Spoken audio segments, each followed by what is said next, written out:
Welcome to American Education FM, everybody. I'm Dr. Sean Brooks. Ladies and gentlemen, it is amazing, is it not, that every single time something occurs that is geopolitical or having to do with American politics, the number of individuals who jump online, see a video, see two videos, read a couple of posts, they instantly start losing their minds. They instantly freak out. I can't believe Trump picked this person. I can't believe Trump picked that person. I can't believe this. I can't believe that. And they're looking at it one-dimensionally and then reacting to it because all they're doing, of course, is picking up on hypocrisy. Hypocrisy is one of the easiest things to point out and comment on. It's easy. It takes zero brains. Person A says this on day one, and then person A says this on day two, and they're the exact different thing. That's strange, isn't that horrible, I can't believe it, blah, blah, blah. And then that's the end of it. And then people again black pill, and they scream and they shout, and they run to their massive audiences again on social media, and they start trying to manipulate the way that people think. I want to be crystal clear here. I'm never interested in trying to manipulate individuals on how they think. I've encouraged listeners of this show to not listen to this show. Now, ask yourself, how many other hosts of other shows and all of the ones that exist are actually doing that? Again, this isn't reverse psychology. I'm not trying to manipulate anybody. That's not what this is. If people want to take a few things that I say and then not listen to the show and then go and watch it out in society and see if it comes true or not, or see if they notice it or not, that's fine. But what's happened in the last couple of days here regarding some of Donald Trump's cabinet picks and the emotional explosions that have happened are proving that endless people cannot see the forest for the trees.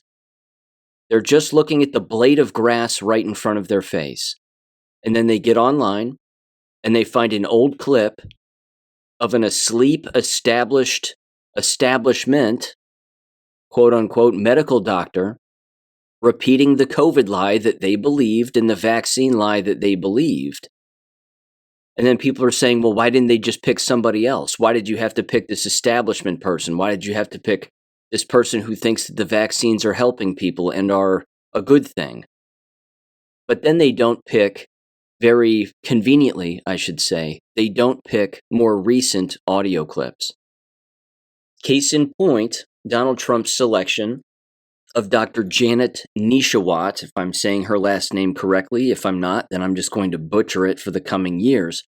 But either way, this individual, again being nominated for the Surgeon General's position, was all in on COVID. She was all in on the mask wearing. She was all in on the shot taking. She drank the Kool-Aid like nobody's business. This was back in 2020 and then 2021.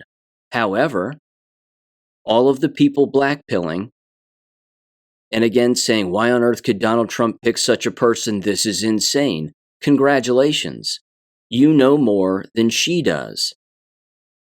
But unfortunately, Donald Trump isn't going to pick somebody like a Dr. Thomas Cowan or a Dr. Andrew Kaufman, who know that the entire business is corrupt, who of course know the inner workings of how much of it gets done, and also know, this is the big one, that viruses don't exist. That the only thing that exists is poison that is then easily transmitted via gain of function through electromagnetism, i.e. shedding. But there's an angle in all of this that is being lost on endless people. And I can't believe it, to be honest. I can't believe that people are missing this. So I'm going to introduce some of this audio to you first, and then I'm going to lay out what I think is rather obvious, at least it is to me. And I'm not the only person who thinks this way. I know that there have to be endless other people who can see this potentially coming down the line as being a massive red pill for endless humans. And it specifically has to do with confirmation hearings and what gets said and what gets asked in confirmation hearings. This is an opportunity for government to shoot themselves and the American public to wake up. let me get to the audio first. This is Dr. Nishiwat. I don't know. Again, the name is going to drive me crazy. Can we get a Smith? Can we just get a Smith? Anyway, she was on Fox News with regularity, as a lot of people already know and are aware of, and lots of people have seen these clips. But this is again from 2021. And then I'm going to play you a clip from 2022, and I want you to hear the change in what she says. She's not completely red-pilled, but then again, we aren't mind readers, are we? We can't jump into her November 2024 mind and figure out exactly what she knows and what she doesn't. So again, very quickly, all these people like Mike Adams, Alex Jones, and endless others, and all their sycophants, running around saying, what in the hell is going on? This is terrible. She should resign immediately and withdraw her candidacy and blah, blah, blah. Settle down. Just settle down. Listen to her first from 2021, and then I'll play you a clip of her from 2022. Give this a listen first in 3, 2, 1. Now have clear-cut, compelling data, a trial of 10,000 participants. This was just posted on the CDC website that showed those who had a third dose, a booster shot, had significantly more improvement, more protection, more antibodies than those who did not have that third dose. So we definitely know, especially going into the winter holidays, having that extra protection can help minimize infection, can help minimize spread. So if you are especially over the age of 50, the CDC now recommends you should definitely get a booster. But over the age of 18, you can definitely get one as well, especially if you have asthma, diabetes, obesity. Now, I have to mention this. I have to bring this up. I'm not trying to bring this back around to me or people like me and the endless individuals out there who were warning people about these shots. But that was her in 2021.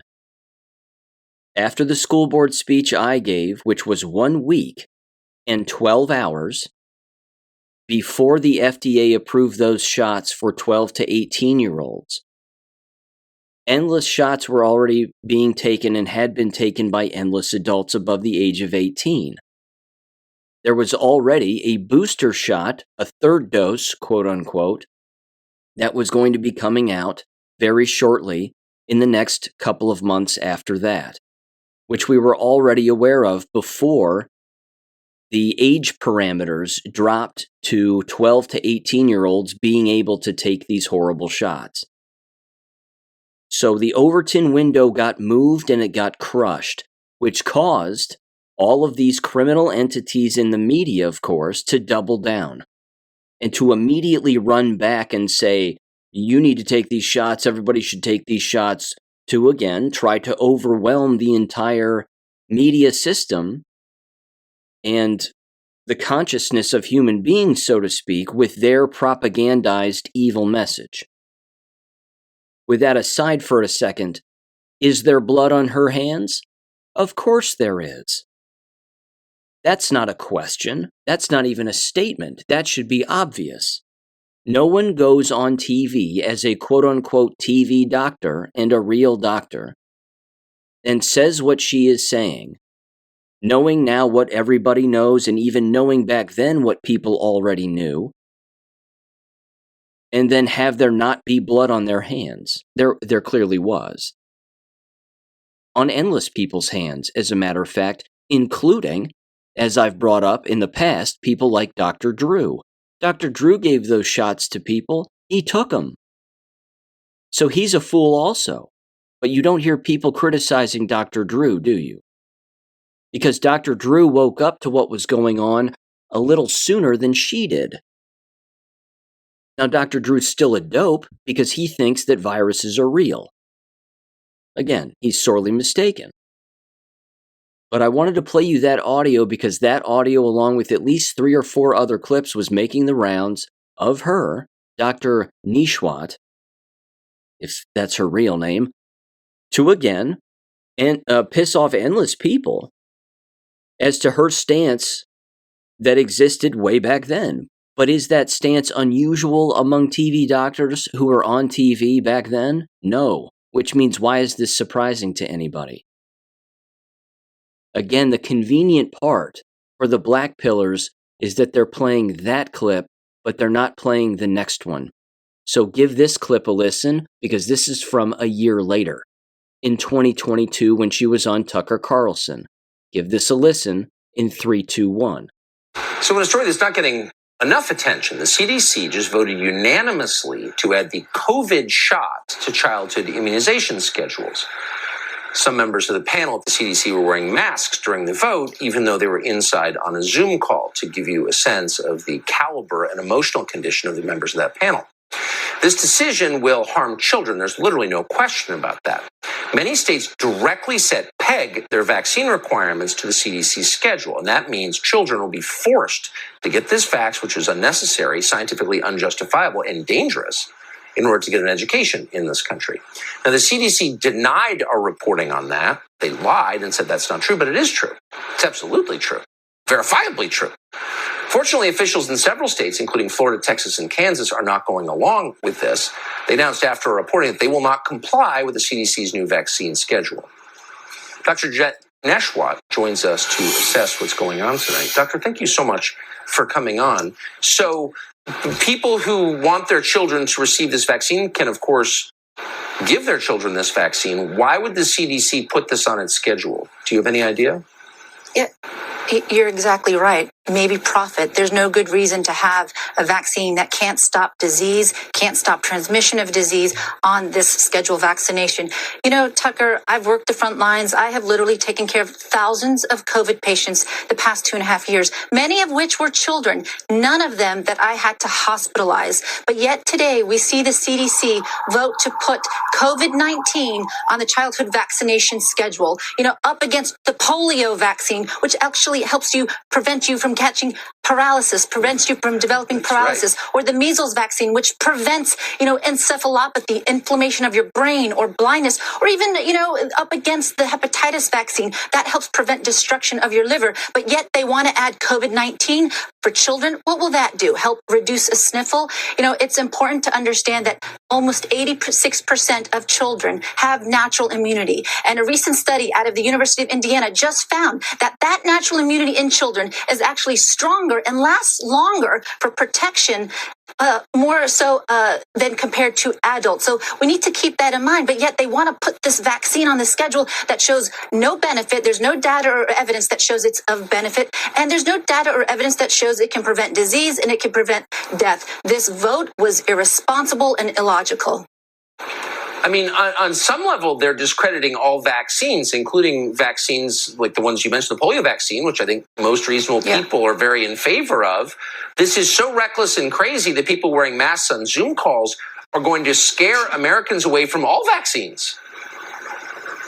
Yeah, we need to stop with the fear mongering. We're no longer in a COVID emergency. Today, at my shift that I just finished a few minutes ago, I only had about 3 cases that were positive. Everyone's symptoms were very, very mild. It's time to get back to the basics and understand we are putting these stringent restrictions and guidelines on the lowest risk population, our children. They've already suffered enough. What we need to do is focus on catching up as far as schooling, their grades, math, reading, writing, anxiety, depression, drugs, addiction, all these things that they're suffering from. We're only making it worse. Only about 1/3 of children are vaccinated. What are you going to do? Keep them out of school if they're not vaccinated? That's just a disaster waiting to happen. I hope and pray, Tucker, that each state, realizes that it's important to respect the science, respect the data, and make the right decisions when it comes to drawing the line. I hope so too. Dr. Neshwat, thank you very much. That's what you would call a 180. She's done a complete 180 on the COVID shot within a year. Or certainly within a year. That's a big deal. Is she right about everything she said in that talk with Tucker? No, of course not. Again, joke's on her, and it's a very unfortunate joke, is that all of the shots that she brought up are all poison. Polio doesn't prevent paralysis, it causes it.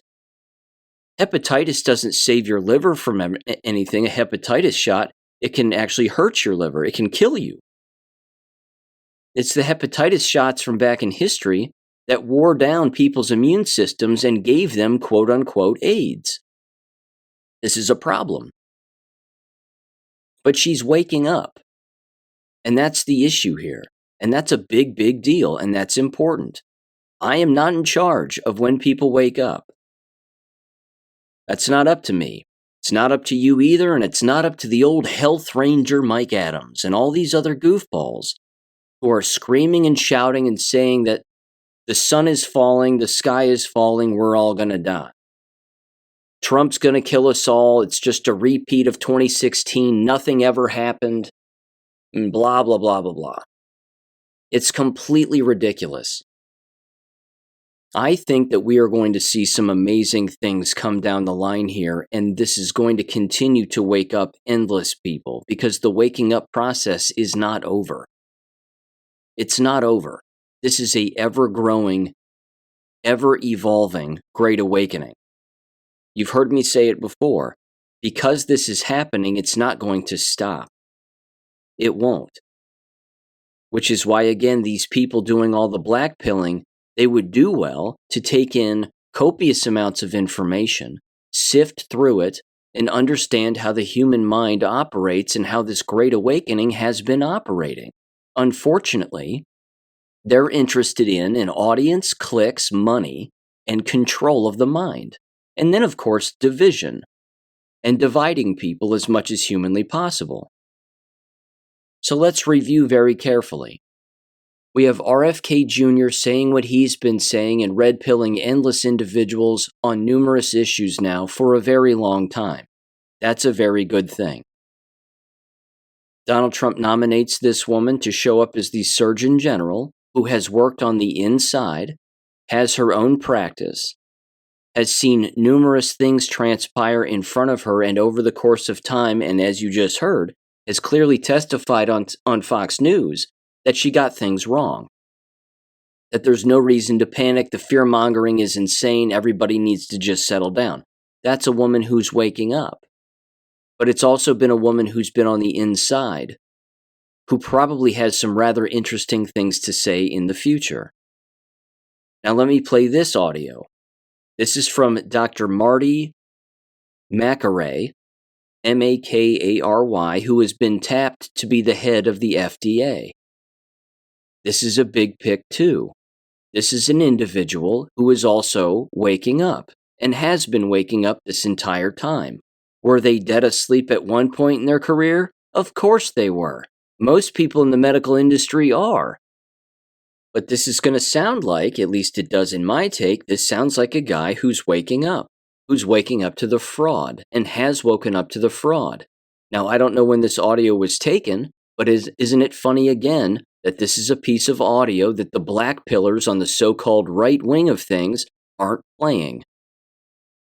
See, the problem I have with those people, which I mentioned at the beginning of the last episode, is that they aren't objective. You can't take an old clip from a long time ago during the Great Awakening and then take that clip and thrust it into 2024 and say, well, they must just blindly believe the same thing that they believed 3 or 4 years ago. Who believes anything that they believed 3 or 4 years ago who's still waking up? Nobody. Nobody. Except for, of course, grifters who are trying to perpetuate endless lies and make money on constant manipulation and continuing again to believe things that are not real. I have some of that audio I'll play after this in a little bit, but I want you to hear Dr. Marty Makary and his entire, again, philosophy on what's been going on. And he's having a conversation with the Dr. Ken Berry. Don't know anything about him, but again, these seem like two guys who are waking up, if not awake now, which is good. So give him a listen in 3, 2, 1. Look, we are right now witnessing the largest uncontrolled experiment in modern health history. And that is, we have introduced tons of chemicals, pesticides, microplastics, ultra-processed foods, seed oils into the modern diet, altering the microbiome. And no one talks about it. They're too busy demonizing saturated fat. and trying to defend the old food pyramid. They just replaced it with the food compass. It's almost worse to some degree. It says that Lucky Charms is healthier than a steak. I mean, Right. we've had very bad leaders in healthcare, and by and large, the rank and file doctors in American medicine are good people, but they've been the subject of this sort of bold groupthink from our leaders, a small group of people at the top. And we've done a terrible thing to doctors, in my opinion, Ken. I'm interested in your opinion here, but I think we've done a terrible thing to doctors. We told them, put your head down, focus on billing and coding, seeing patients in short visits. Here, memorize a bunch of medications in medical school, regurgitate it to us back on exams, go out there, go forth, and we're going to measure you by your throughput.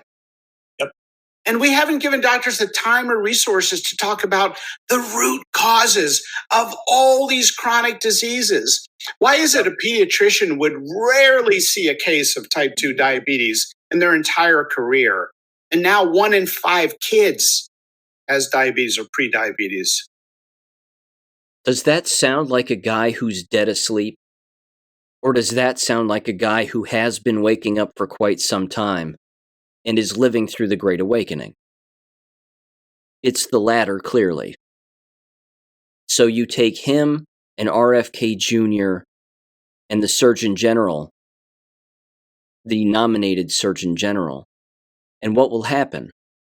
The same thing will happen with the three of them that happened when Fauci, the head of the FDA, that one woman, I forget her name, she was corrupt as hell, and Dr.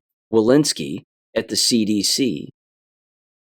And you take all of those individuals and you put them in the same congressional hearing, and they're all asked questions.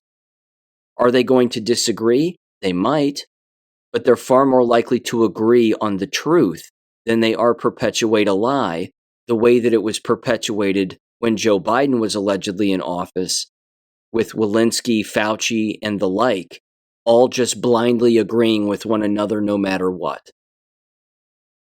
This is the Great Awakening, ladies and gentlemen. It's not going to stop. It doesn't wait for anybody. And these people were picked on purpose because they've seen what's been going on over the last 4 years, and they know that they were wrong early on, but they've woken up since. I saw somebody actually suggest, I couldn't believe it, somebody actually suggested on X that Dr. Simone Gold should have been picked for the Surgeon General, or Dr. Simone Gold should have been picked for some position in government. You have to be kidding me. She's a grifter of the highest order. She thinks viruses are real. Her claim to fame had to do with, again, advocating for people to have the right to choose their own health care and their own medicine, and then claiming that we're going to sue everybody, just like a stereotypical Jewish lawyer would do, which is what she is. And then she rakes in all this cash, and then what lawsuit has she actually produced that's actually done anything for anybody? That's what I thought. I mean, it's embarrassing. In fact, she's on X completely misinterpreting and not even comprehending that doctor that you just heard, who was, again, nominated for the FDA position, completely, again, misconstruing his tweets. He's put out a couple of tweets recently, X posts, however you want to call it, and he's openly said, blindly giving these COVID shots to pregnant women is not the thing to do because that's not science. That's remarkably dangerous. And then Simone Gold responds to that and tags it and basically says, well, see, this is the person who is going to lead the FDA. They think that the COVID shots are great. And it's like, can you even read? He's openly stating that it's not science to just blindly give people shots because you think that they need them. This guy's waking up. Again, is there blood on his hands? Probably. If he believed the COVID lie from the start, if not actually injected people or suggested that they do. But look around you. What blood doesn't exist on people's hands with the things that they have misled other people into actually believing and or doing? Yeah, we were warning people in 2020, 2021, and we haven't stopped. But cracking through the corrupt medical system to reach these doctors is a difficult thing to do. I was never on Fox News. I was never asked to be on Fox News to be asked what I thought about what was going on. I'm an educated guy with an individual opinion, but that's the machine. That's the Jewish lobby. That's the enemy. They're not going to do that. You can't come right out on the rooftops, like I've said in past episodes, and scream, here's the enemy, they are the problem. People will lose their minds. You have to slow roll this.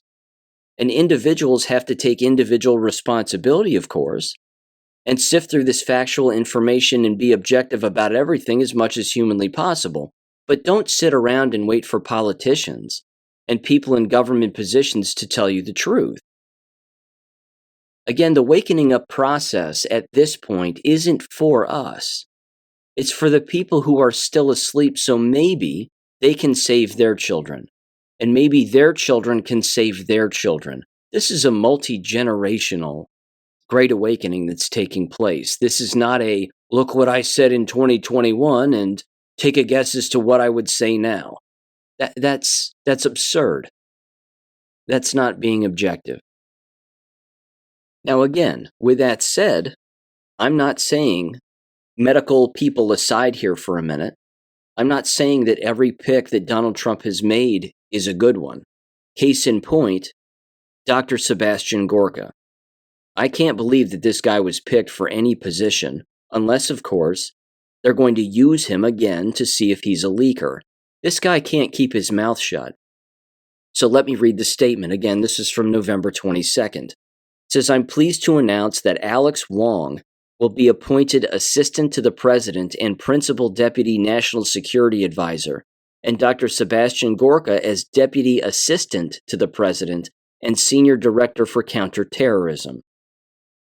Sebastian Gorka is a Zionist of the highest order. He's a complete piece of trash. There's no reason to think otherwise because of the endless audio of him throughout the years not changing his stance on anything. In fact, he doubles down on the lie. If you so much as even criticize somebody who's Jewish or a Zionist, he will shut down the interview. He will stop talking to you.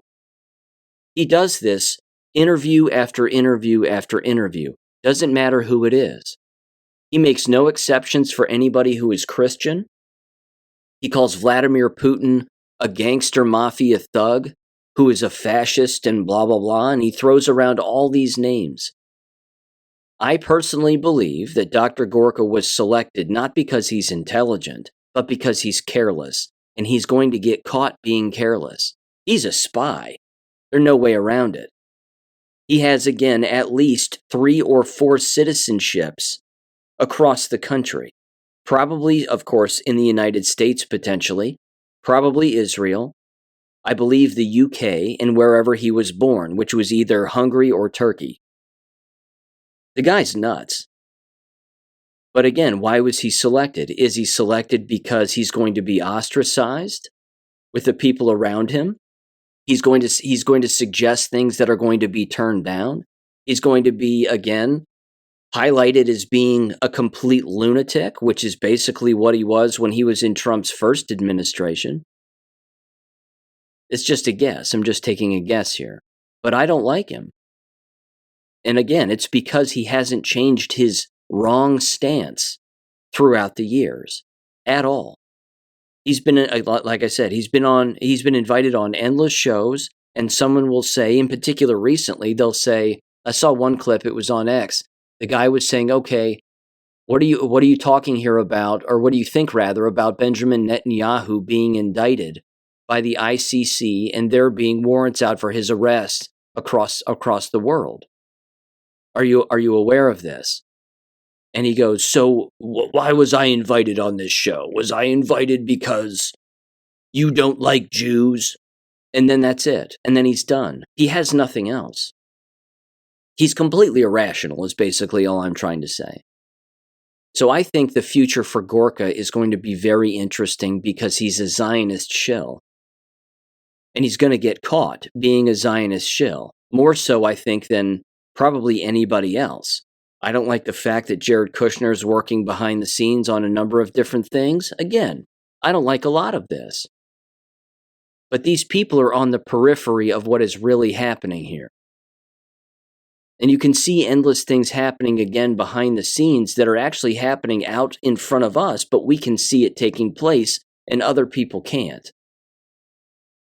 So let me mention this, getting back to the medical people, because this is really my main point, and then I'm going to move on to Matt Gatez and read you his full background and his full story and what I think he's capable of doing in the future, which is a very good thing. In Senate confirmation hearings for cabinet positions, if we see this happen, and by this thing I mean, of course, the actual confirmation of these individuals in Senate hearings, you're going to have these medical individuals showing up, and they're going to be asked about endless things. They're going to be asked about the past, the present, and the future. They're not just going to be asked about their professional credentials. They're going to be asked about the quote-unquote, and you can write down how many times and take a guess as to how many times you're going to hear this word, pandemic, COVID pandemic. They're going to be asked about that. What are they going to say?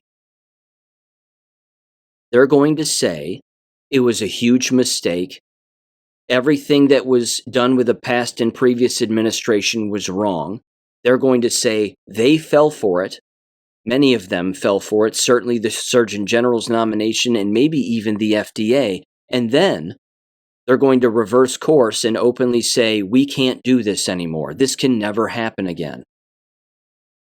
That's a huge, huge deal. That can't be understated.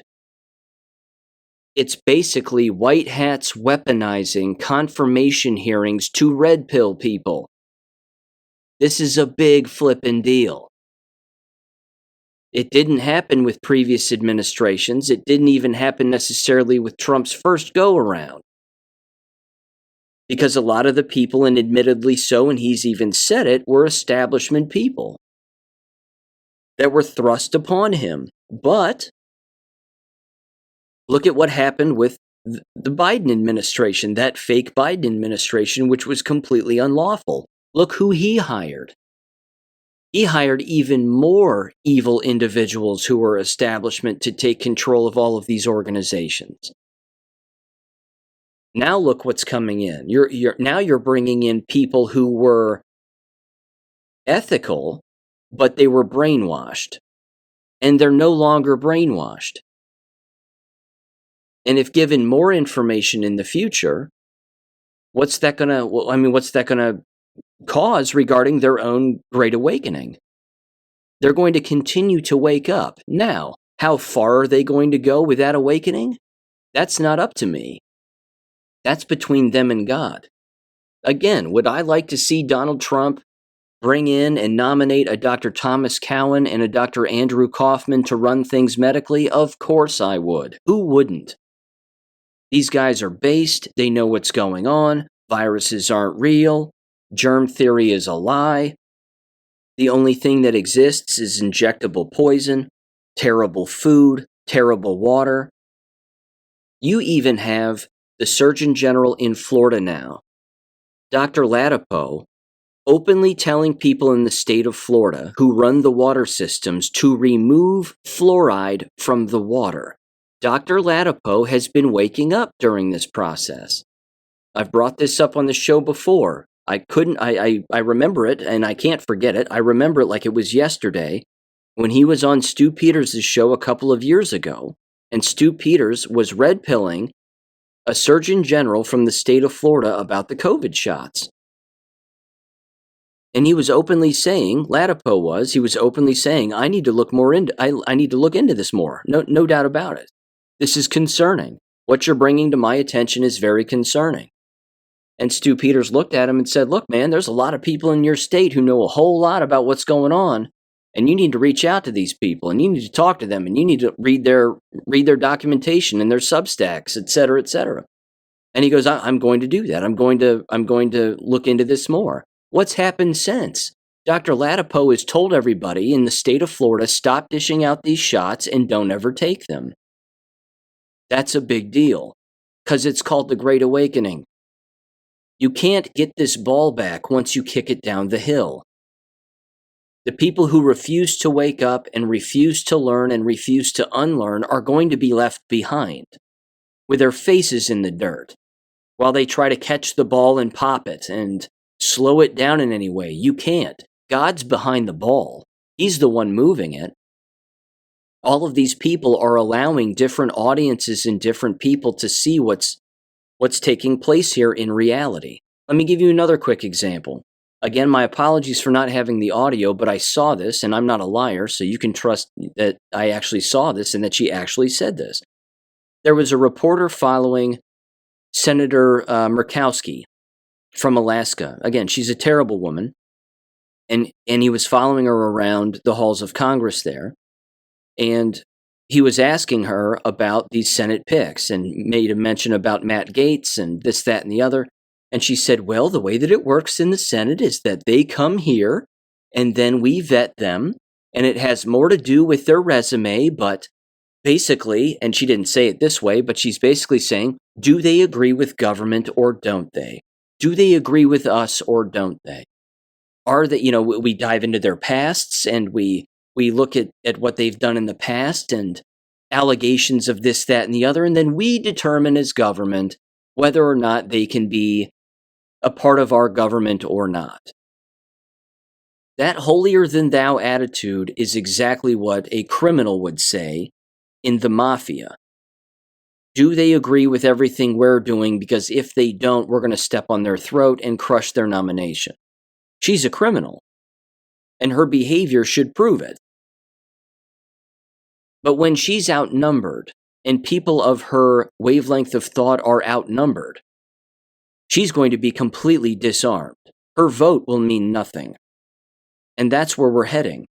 These confirmation hearings are going to red pill not just citizens, but the entire medical industry and government itself. And government and the medical industry are going to have egg on their face. But unfortunately, the people who are blackpilling right now and doing all of the blackpilling can't see the forest for the trees, like I said earlier, because all they're doing is paying attention to the singular blade of grass right in front of their eyes. It's sad and pathetic that they can't think beyond that blade of grass. Too bad for them. There's more going on here. I don't have all the answers. They don't either. But I can think. And I'm not hung up on one clip that one person did or 3 clips that one person did from 3 or 4 years ago. We can't jump in their minds, rather. We can't jump in their brains, and we can't figure out what they know and what they don't know. But we're going to find out, aren't we? If these confirmation hearings take place, because look, it suits Feng. It's the art of war. These people want the confirmation hearings to take place. All the bad people in government. This is the process. This is the way it's always been. This is the way it's always going to be. And Donald Trump's behind the scenes going, yes, keep saying that. Because I'm going to throw you medical individuals that are going to blow the COVID lie to pieces. So the very hearings that you're desperately wanting that say are a part of the way they've always been, you're going to wish you didn't have them.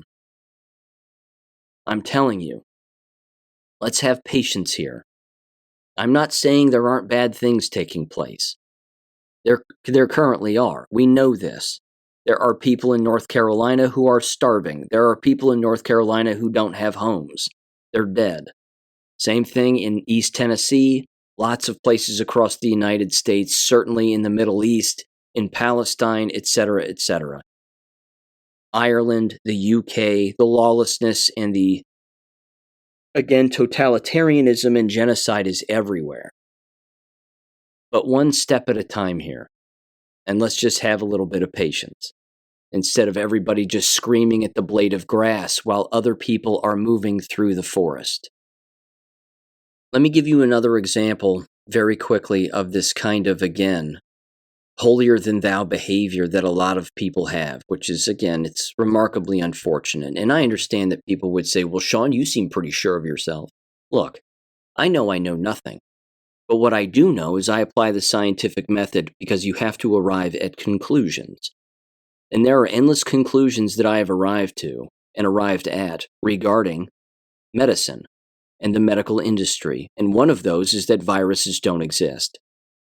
This has been proven time and time again. Endless people have written about this. Endless books exist on this very fact, which means anybody perpetuating viruses, quote unquote, floating around in the air that you're breathing in and then spreading to other people by coughing and sneezing on them is a lie.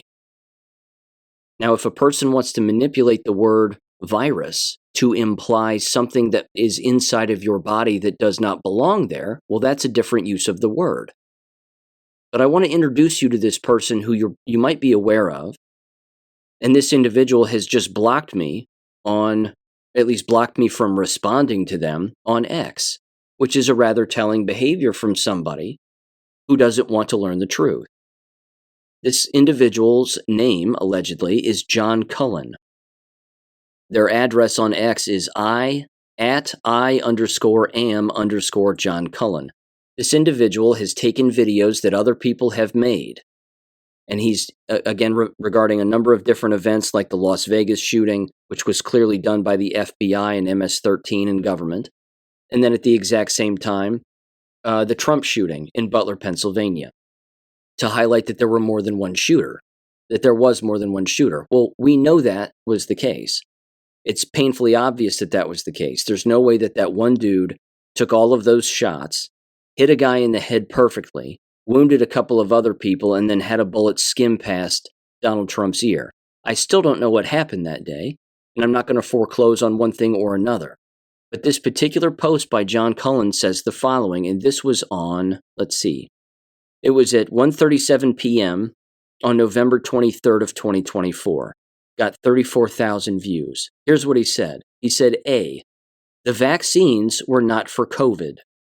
He said, B, they were highly effective. And C, they have lots of lousy side effects but saved millions of lives, maybe 10 plus million. He then says the following, they were for H7N9 bird flu. We couldn't make vaccines in eggs since the chickens were being wiped out. That's why we needed to rush to mRNA before it was truly ready or safe. Our egg-based platform was compromised. COVID/SARS-CoV-2 was Langley's cover-up since H7N9 comes from Wisconsin and Obama-Fauci funded gain of function on it during the pause.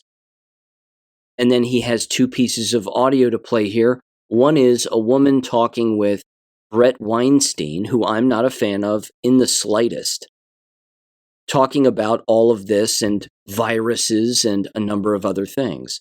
So based on John Cullen's post here and some documentation allegedly, we are to believe that the COVID shots actually saved people's lives based on another kind of flu that was floating around in the air or being passed around from chickens, and that somehow we were going to get sick from all of that. The answer, of course, is a big fat no. I'm not doubting that there were other poisons that were being manufactured. In fact, these poisons made their way into 2019 shots. These poisons have been in shots since the beginning of shots. So what's he talking about? Does he not know that? Is he unaware that poisons in shots have always been a thing? And that increasing the transferability, if that's a word, from one person to another by amplifying the poison in the shots, i.e. via electromagnetism and spreading, has always existed? Does he not know this? But to suggest that taking more shots would somehow prevent against one thing instead of another, and it could have been a whole lot worse, that's ridiculous. People are always going to shed on one another if they keep putting poisons in themselves. But if they don't put poison in themselves, they won't shed on one another. This is Occam's razor. The answer lies in the explanation that requires the least amount of assumptions. This is assuming way too much. This is too much grifting and kicking the can down the road of the existence of shots. So here's what I said in response before I play this audio, because I want you to hear it because it's absurd. In fact, in the last war video, I played the audio of Obama already. So you can go back and watch that. It's him in 2024 talking about, warning people about a potential pandemic or epidemic coming down the line. Again, this was in the plans. We already know this. But the illness here came from shots in 2019, and then, of course, any shots that people took in 2020, and then, of course, the so-called COVID shots. My response to Cullen, John Cullen, was, "This is the dumbest explanation I've ever heard in my life." He responded back and said, "Compared to which other ones?" And then he blocked me. He blocked me from responding anyway. So here's what I said, and I did respond to him through another person who, again, responded to what Cullen was saying. But I said, now that John Cullen blocked me because he got his feelings hurt, I'll answer his question. He said, compared to which one? Which lie, basically. I said, well, simple. It's right up there with believing that viruses are real when they aren't. Compared to that one, you dipshit. Unquote. Again, this is his problem. He's always looking for a conspiracy when there isn't one, and yet, where there is one, and it's painfully obvious, he's trying to make it more complicated than it has to be, and he's actually relying on the words of Brett Weinstein, who's an establishment Jewish individual who's profiting from the wellness company. So here's Brett Weinstein and Heather Heying, that's her name, Heather Heying, and listen to their discussion and how absurd this is. At least in my opinion. Give this a listen in 3, 2, 1.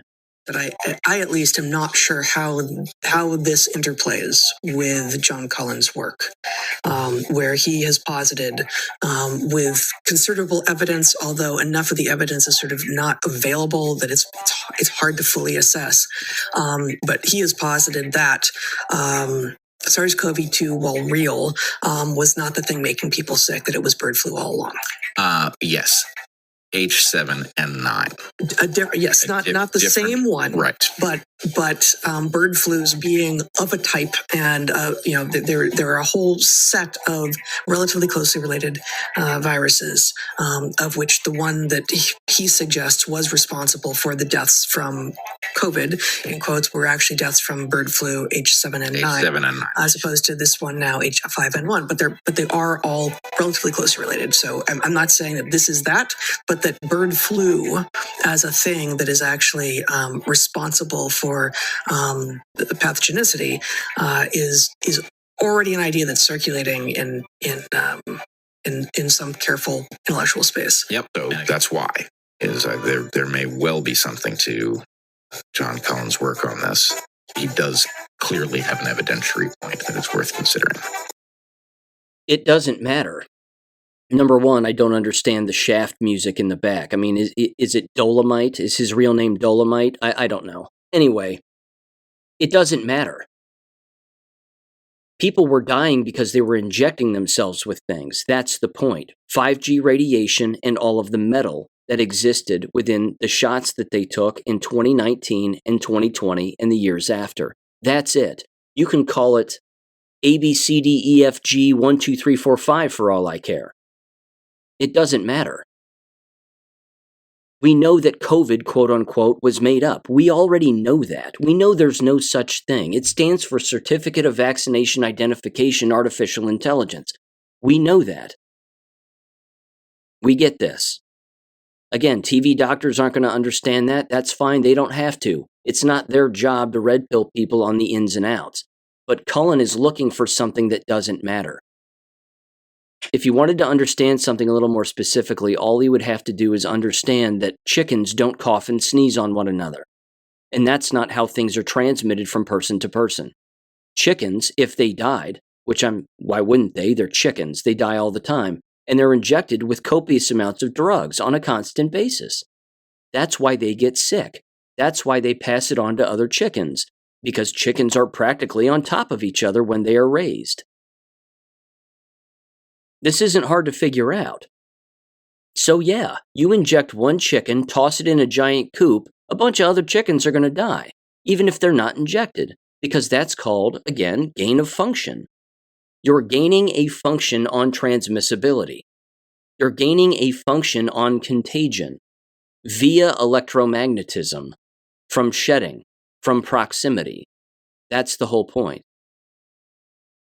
So I trump his argument. I mean, it's superficial nonsense, but I trump his argument by saying, yeah, bro, viruses don't exist. And then he stops me from being able to comment. Come on. It's childish nonsense.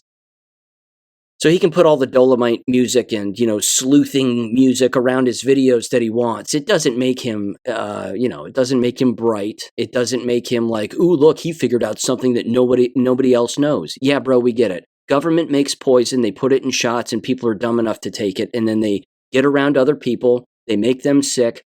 And then that's the end of it. I don't take shots and I've been ill because I'm around people who have been shed on. That's the point. That's what that's called. He would do a little more good work, I think, to spend a little time learning about electromagnetism and how that's really the problem. I don't give a damn about the numbers and letters associated with a poison. And again, if he thinks this is floating around in the sky and we're all just sucking it in like Pac-Man, he's a complete fool. That's not the way that it works.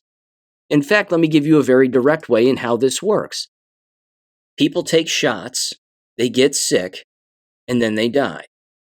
In the state of Ohio, one of our senators, he was the second longest serving lawmaker in Ohio, Kurt Scheuring, at the age of 72, died of pancreatic cancer in his home last Friday morning. The guy fought for, quote unquote, healthcare initiatives, quote unquote. He was alive, of course, during the Mike DeWine COVID shot lottery that took place in the state of Ohio. Do you see where I'm going with this? He had to have been injected. Pancreatic cancer is one of the many cancers and regular cancers that is diagnosed in individuals who take these shots. That's it. Took the shots, probably, diagnosed with pancreatic cancer, dead. Again, he was 72, I'll give him that. But at the exact same time, what was his lifestyle like? What did he take? What did he do to himself? These are the questions that people should be asking themselves. Who were they around?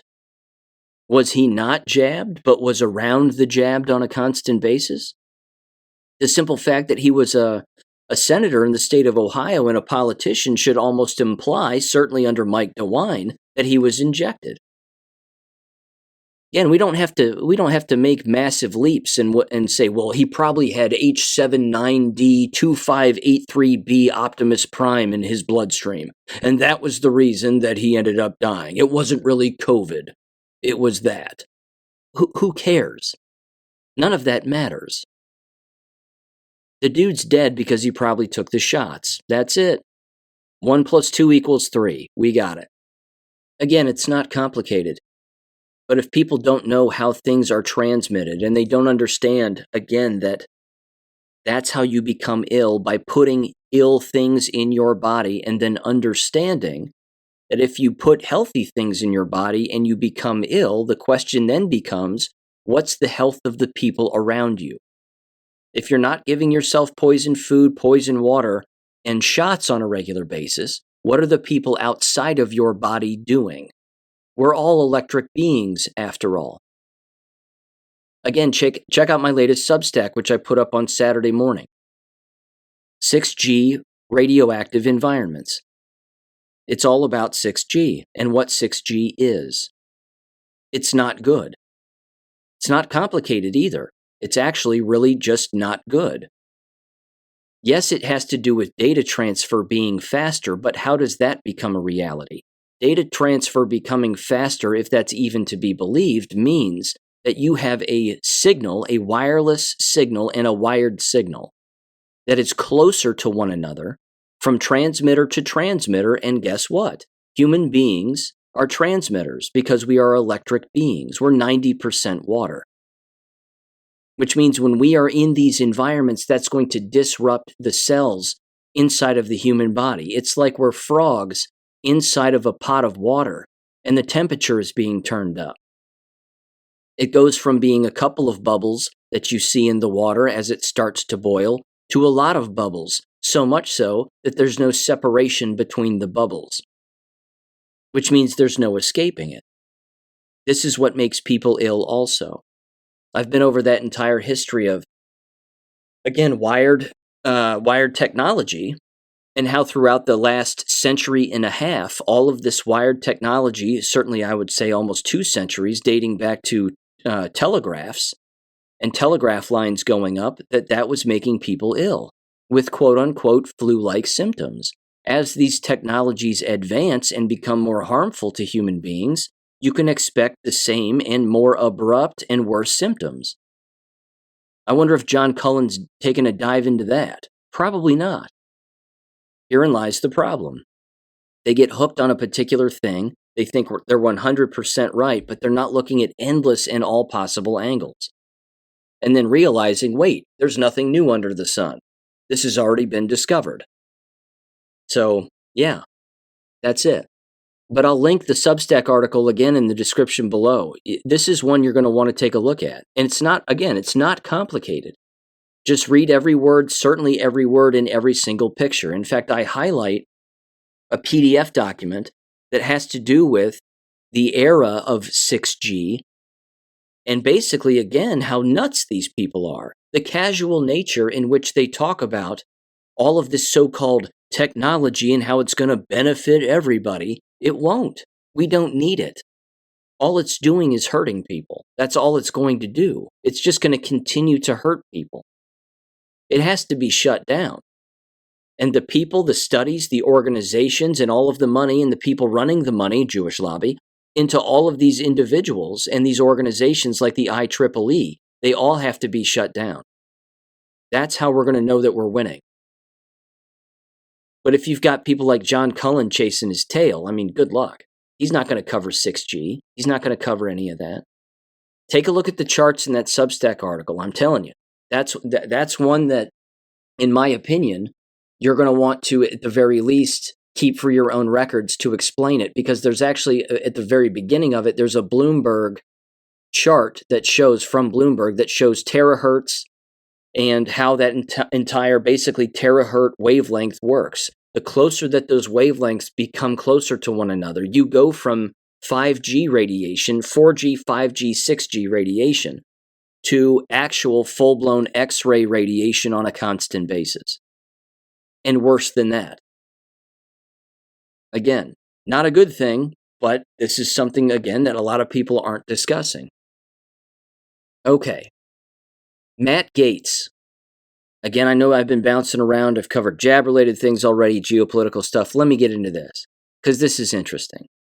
Giant thread on Matt Gatez, his past and what went on with all of this, and how, in my opinion, and I'm not the only one who believes this, that Matt Gatez could quite possibly be used in a very similar way in which Devin Nunes was used in Trump's administration. Devin Nunes found out that the servers were real, that everything was taking place, that they were spying on Trump's campaign, and that they had even worse plans for Donald Trump. And then he went straight to the White House, he told Donald Trump, and then what happened? Devin Nunes, again, ran these congressional hearings that were pre-impeachment hearings, which you may recall Adam Schiff was in charge of them, of course, at the time, but Devin Nunes was doing his best to wake up the public and highlight the lies and protect Donald Trump in the process, and rightfully so, because all of it was a giant lie. And the endless illegality that took place with it is beyond evident. But then Devin Nunes left Congress. And sometimes these people leaving Congress can become a better weapon for the side of good than if they remain in Congress. So here's a thread from Mel at Village Crazy Lady. There you go. There's quite a handle to be taken seriously, but either way, it's a good thread, and this was written on November 21st. It's long, so bear with me on this, because this matters. It says the following, quote, Matt Gatez, what actually happened? I'm going to try to read this even, again, with potential typos or me stepping over my own throat, because I would end up editing the ever-living hell out of it. So here we go. It says, quote, all right, friends, now that Matt Gatez is out of the running, you're going to hear a lot about what takes place on What Happens, and plenty of keep your D in your pants lines too. Basically, settle down. It says this, and while that's always good advice, the story I'm about to share goes way beyond anything you could possibly imagine. So if you're interested in the whole story consolidated in one place of what really happened with and to Gates, take a seat and let me tell you a story. Part 1, The Tax Collector. This story begins in the fall of 2019 in Florida with his name Joel Greenberg every single time. At the time, Joel Greenberg was 2.5 years into his first term as the tax collector for Seminole County, Florida. Greenberg is your classic rich kid who dinks through life lighting fires everyone else is forced to put out, never landing hard because daddy's money always catches his fall. You know the type, we all do. And Joel approached his role as tax collector no different than any other. By fall of 2019, Seminole County was awash with rumors about the federal investigation into Greenberg's crypto scam and tax collector dollars. These rumors inspired a local music teacher by the name of Brian Beute, Beute, to throw his hat into the ring and challenge Greenberg in the Republican primary slated for the following year. Despite the many advantages Greenberg held over Butte, however you say his name, in the race, incumbency, wealth, name recognition, etc., Greenberg's significant criminal activity as tax collector likely contributed to him becoming obsessed with destroying Butte, both publicly and privately. So throughout late 2019 and into 2020, Greenberg rolled out a series of ever-escalating smear tactics targeting Butte. They stated rather typical, labeling Butte, who is from Michigan, as a carpetbagger. But they grew increasingly vicious. He created fake Facebook profiles pretending to be Butte's students, leaving comments on public posts, trashing Butte as an awful teacher and a pervert. Greenberg's antics finally reached an apex when he mailed handwritten letters to administrators at the school where Butte taught, accusing him of sexually assaulting his students. Greenberg probably didn't expect those letters to be taken so seriously, or else he would have been a little more careful. But alas, he was not. And when the letters were turned over to the local sheriff's office, both his fingerprints and DNA were lifted from them, and he was arrested on June 23, 2020, and charged by the DOJ with stalking. At the time of his arrest, Greenberg's phone was confiscated and searched, and believe it or not, this is where his real legal troubles begin. On his cell phone, and later home computers, police found evidence of Greenberg committing damn near every crime in the book: embezzlement, drugs, prostitution, identity theft, wire fraud, crypto market manipulation. But the silver tuna was a series of messages that occurred in the late spring through early fall of 2017, between Greenberg and a then 17-year-old girl, discussing, among other things, their many sescapades around Florida and beyond. Further investigation revealed that from December 2016 through 2018, Joel Greenberg was a customer on a sugar daddy quote-unquote website where he solicited various women for sex and escort services. This is where he met the aforementioned 17-year-old. All told, Mr. Greenberg spent $70,000 on hookers he met on the sugar daddy website, much of which he paid for with his government-issued Amex card. It says in August of 2020, the DOJ charged Joel Greenberg with sex trafficking of a minor, identity theft, and production of false identification documents, among other things. Turns out, in Florida, the Office of Tax Collector doesn't just collect taxes. They also issue driver's licenses and state IDs. And Mr. Greenberg had taken full advantage of this privilege during his time in office. Greenberg had not only created multiple false Florida ID cards for himself, he also created a fake ID for his underage lover after finding out that she had been lying to him about her age. And this is where Matt Gatez comes into the story. From what I can gather, Gatez and Greenberg became acquainted at some point in the first half of 2017. The first public record of them associating on a private level comes from a picture posted on X, then Twitter, on July 8th of 2017, with none other than Roger Stone. Again, it's a picture of the three of them smiling into Greenberg's camera. It goes on here and says the following: I think it's safe to say that the two did become friends. How good of friends? That's up for debate. But there was a relationship. After getting arrested in June 2020, at some point, Mr. Greenberg's lawyers approached Bill Barr's DOJ with a proposition. He claims that he can provide evidence that a sitting Congressman, Gates, had engaged in sex acts with a minor. Bill Barr's DOJ then proceeded to open a secret investigation into these allegations that remains a secret until it is leaked the next spring on March 30th, 2021 by the New York Times. Part 2, The Man in Iran. Faithful viewers of the Tucker Carlson were treated to a peek behind the DC curtain on a random Tuesday night in late March of 2021. Earlier that day, New York Times had released a bombshell story alleging that the DOJ had opened an official investigation into Gates over allegations he had engaged in sex with an underage girl. Following Tucker's opening monologue, it says, he introduced Matt Gatez and gave him a free rein to tell his side of the story. Anyone watching is unlikely to soon forget the absolute bizarre story that Gates proceeded to tell. It involved a $25 million extortion threat against his father to help free an American hostage in Iran that would then be paid back with a presidential pardon for Gates on all these charges. Gates demanded that the FBI release these tapes they had in their possession of the recordings made by his father in interviews with his extortionist. He didn't hesitate for a second to name the alleged extortionist, David McGee. Said he was a former prosecutor for the Northern District of Florida who now worked at the prestigious Biggs and Lane firm in Pensacola. There's a picture of him there. He says he was resolute and unafraid when talking, and yet he sounded like an absolute lunatic. I know, I was watching live, and I wasn't the only one. Me personally, I remember watching it too. It was one hell of a story. But it goes on here. It says Tucker was clearly extremely annoyed and unconvinced by the end, yet 3.5 years later, I know now that everything he said was true. Bob Levinson was the man in Iran. Every single time. Levinson, my God. The official story about Bob Levinson is that he was a retired FBI agent who was contracted by a semi-off-the-books CIA unit to run a cover-up in Iran. He was kidnapped from the Quiche Island following a meeting with an American fugitive living in Iran and had been arranged by a former NBC producer named Ira Silverman. Every single time.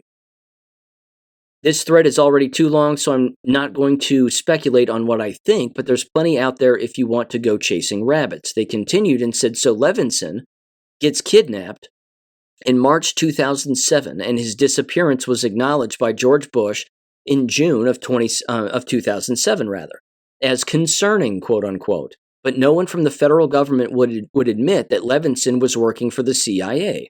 Unbeknownst to anyone at the time, from 2009 to 2011, the FBI was running its own covert operation to get the retired agent back, and they had devised an ingenious plan to get the whole thing off the books. They contracted with a Russian billionaire, Oleg Deripaska, I'm saying that right, to pay for the rescue mission, $20 million in total, in exchange for a fast-tracked green cards for Deripaska and his family. Enter David McGee. During his time at the DOJ, McGee worked an organized crime task force. That's how he knew Bob Levinson, who specialized in Russian money laundering.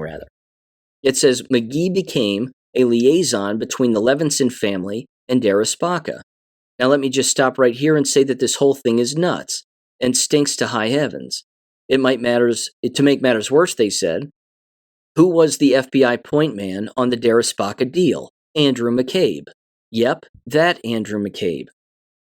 Anywho, they said, the FBI team gets a couple of proof-of-life videos, and they have a soft arrangement in place when the Clinton State Department steps in and shuts the whole thing down. Something got them spooked. What that was has never been disclosed. After 2011, Levinson is never heard from again. All along, the Iranians deny any involvement in his disappearance, expected, it says, so eventually the CIA gets desperate, and a handful of classified documents confirming Levinson's contract with the CIA are leaked to the AP in December of 2013. Still, the Iranians don't budge. This was surprising because at this point, they no longer have any reason to lie. The Americans weren't lying anymore. Time to start negotiations, but nope, the news was greeted with radio silence. Years go by and no more pictures or videos ever arrive. And then comes the Iranian nuclear deal in 2016. Unbeknownst to most, the Obama team had negotiated the release of 4 Americans being held in Iran in exchange for the U.S. dropping charges against 7 Iranian nationals for sanctions violations. Bob Levinson was not one of those Americans. The American Jewish community was furious, I'm sure they were. They always saw the Iranian deal as a stab in the back to Israel. But when word broke out that the prisoner exchange and Bob Levinson wasn't on the list, many took it as a deliberate betrayal of American Jews too. Flash forward some more, they said. Trump takes office, cancels the nuclear deal. Christine Levinson sues Iran in U.S. courts and is awarded $1.2 billion judgment in January 2020. And in March 2020, the U.S. government declares Bob Levinson legally dead. Case closed, right? Wrong. At some point in summer 2020, a former Air Force intelligence officer named Bob Kent, claims to have received news from his network in Iran, quote-unquote, alleging that Bob Levinson was still alive. Kent even claims he received pictures to prove it.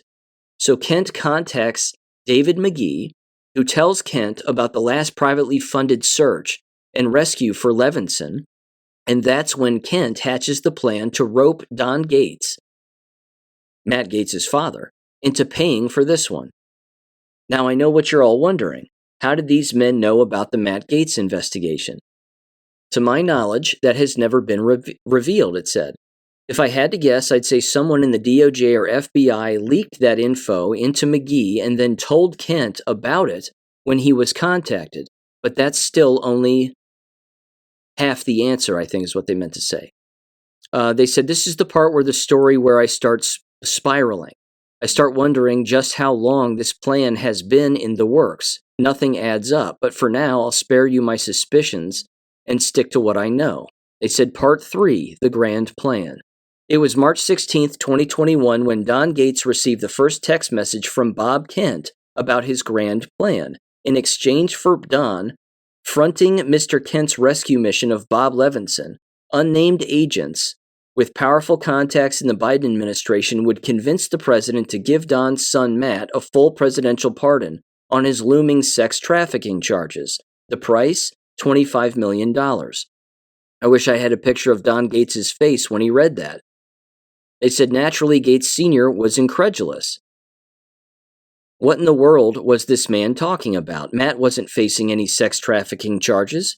Don called Matt, who immediately told him to contact the local FBI office. The FBI suggested that Don meet with David McGee, wearing a wire, and Don agreed. However, just before the meeting took place, Don requested a written acknowledgement from the FBI on the purpose of this investigation and meeting. He was worried something he said could be used against Matt in the case they still didn't know anything about. The FBI was reluctant at first, but they eventually agreed. The very next day, the New York Times ran the leak on the DOJ's case against Gates. It was titled, Matt Gaetz is said to face Justice Department inquiry over sex with underage something, blah, blah, blah, ...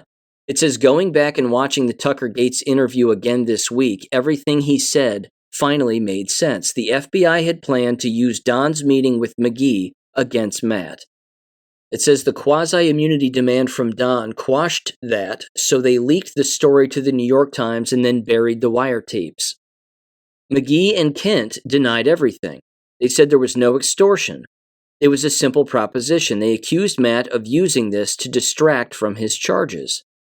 The third man was eventually charged with wire fraud in relation to case. And then the FBI just drops it all and pretends like none of that happened. But wait, there's more. Because this story wasn't already weird enough, here's another twist. So at the same time that Don Gates was getting those messages from Kent and McGee, Scott Adams, you know, the Dilbert guy, receives a message from an acquaintance of his, Jacob Novak, who works as the media director for the Israeli consulate. The first one arrives the Saturday before the story breaks. It says the next two arrive on Wednesday the 31st after Gates went on Tucker and revealed David McGee's name to the world, and there's screenshots of all these text messages. It says, to his credit, the whole thing was sketchy as hell to Scott Adams, so he took it upon himself to release Novak's messages. The Israeli consul immediately distanced themselves from Novak's messages, but he was not fired or disciplined. Then it says part 4, the wrap-up. Joel Greenberg pleaded guilty to sex trafficking, identity fraud, wire fraud, and a host of other charges in May 2021. He was sentenced to 11 years in prison, with 10 of those coming from the mandatory minimum imposed by the sex trafficking charge. The DOJ did not close its case against Matt Gatez until October of 2022. They never publicly acknowledged why he was not charged, although it became fairly obvious once you learned that Joel Greenberg had produced fake IDs for the underage girls in question. How can you convince someone of statutory rape when this woman was using a real state of Florida's driver's license to present as being of age? But of course, because it's the swamp, that's not where Matt's troubles ended. It says the snakes in D.C. were going to milk that investigation for all it was worth when Gates went for McCarthy during the speaker fight. McCarthy and his allies plotted carefully to get their revenge. We saw the culmination of that plotting on full display today. There is still lots of unanswered questions.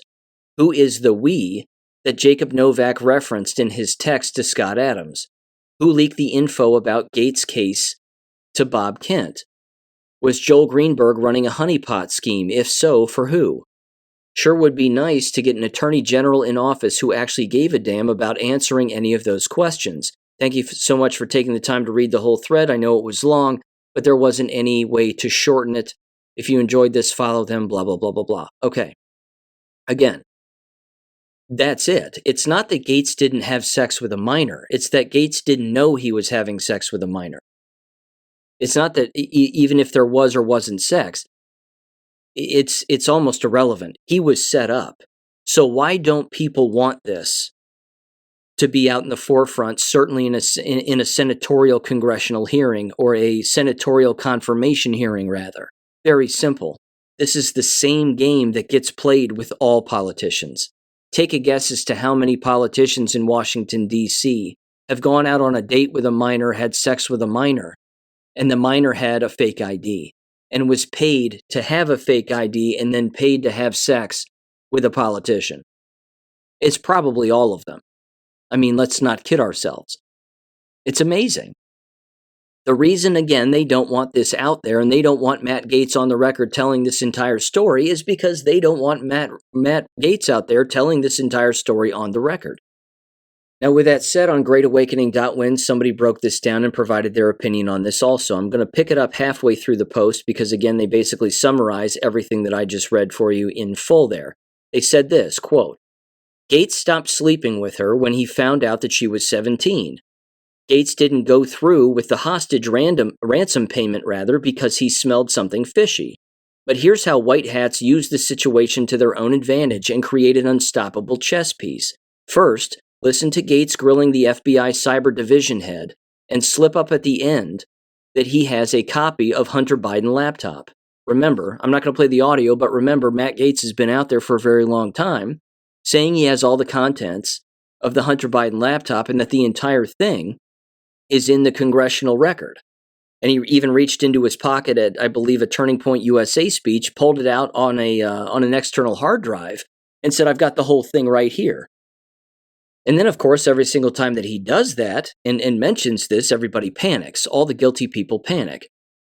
It goes on here, it says, so the first clue is, how did Gates get a hold of the Hunter Biden laptop? Answer is simple, because the cabal assumed that he is compromised and under their control, and hence, he will do what he is told. In fact, cabal thinks he is such a useful asset that they use him when they have to deal with confidential and dangerous information like the Hunter laptop. Matt Gatez became a powerful chess piece for the white hats. It says what we normally think of as Schrödinger white hat, someone who might be black hat or white hat, and we never know. Think Elon Musk. We can never be sure on whose side they are. people here have endless arguments about trusting Elon, quote unquote, and not trusting Elon, quote unquote. They miss the bigger point that neither can the cabal know which side these people are for sure. It says, because they are all assets and apparently have themselves compromised, but just like Matt Gatez, white hats have somehow managed to put a hook in the blackmail so that they are actually not blackmailed at all. A lot like what happened with Trump and Billy Bush clip. They thought they owned Trump because of that clip, but Trump, in a completely different way, proved to be immune to the blackmail. What we have are white hat agents who infiltrate the cabal and are immune from blackmail. These assets can be used multiple times depending on how they are played. That's exactly what Trump did by nominating Matt Gatez. He used Matt to expose witch rhinos who are absolutely the ones that needed dealing with, but also to make sure that the rest are actually okay and not compromised. Remember, his nomination failed by just one vote. Mitch and 3 demo rhinos, quote unquote. Then, Matt withdrew, essentially sending the message that he is scared and still under blackmail control, making him a wild card to be used again. In the meantime, he can keep collecting more sensitive information from the various fractions of the cabal because they are mistaking believing that he is safe, quote unquote. Again, I love it. This is the dimension again of thinking and the kind of thinking that we have to engage in. We have to look at this from multiple angles. This is not black and white. It just isn't. Some things are. Many things are not. And this is, again, why you can see these people on social media and you can see them on X just responding blindly in a one-dimensional wavelength of thought. Ladies and gentlemen, it's government. There's multiple dimensions, multiple angles, and we know that blackmail is the tool. Who do you think taught it to us? The Jewish lobby did. It's Mossad. This is a Mossad-created tool. It dates back to the Bolshevik Revolution, if not long before that. They're the ones that created all of this blackmail as constantly being the thing you hang over people's heads. But if you cut the cord of that blackmail, the individual who may have thought that they were blackmailed actually isn't, certainly in Gatez's position. Again, he may have had sex with a minor, but he didn't know. That's not his fault then. That means that everybody else who was setting him up, that becomes their fault. Again, he's a happily married man now. But either way, this is the game. This is DC. This is how dirty it is. And yeah, those people got flushed out, didn't they? Everybody said Matt Gatez. All the good guys were like, hell yeah, and all the bad guys went, hell no, and then everybody lost their minds. And it was perfect. It just, again, like moths to the flame. There was also this now from Matt Gatez's ex. It says the following, and this is on November 23rd. He said the Biden administration has filed hundreds of pages of briefs in federal court claiming that special counsels do not require Senate confirmation. In case anyone was wondering, ... And then he pinned a cat turd post on X where they said, can't wait for President Trump to nominate @Matt Gatez as special counsel to go after the deep state traitors. Checkmate. And then there's this Q post. Can't make it up. November 25th, interesting delta, from 2019, this is post 3635, where Q says, sometimes a good movie, quote unquote, can provide a lot of truth and or background. Official secrets, quote unquote. Relevant today? Enjoy the show. Q. Yeah, we're watching warfare, ladies and gentlemen. We're watching all of this be moved, one piece after another. It's undeniable. Okay. A lot of geopolitical stuff there for an hour and 24 minutes. Let me move on now to the last board meeting, education news, and then I'm going to wrap this up, and I have some audio to play. Here's what happened in the Talawanda City Schools Oxford, Ohio school board meeting last Thursday evening. It was stereotypical nonsense and unprofessionalism and scheming and meddling from the entire school board. Just as a quick reminder, Danielle Mann, the female high school English teacher who lost her mind on TikTok before the election and after the election, has apparently been reinstated in the classroom. She did not lose her job. And no, she wasn't disciplined. Something probably went in a personnel file, and that was it.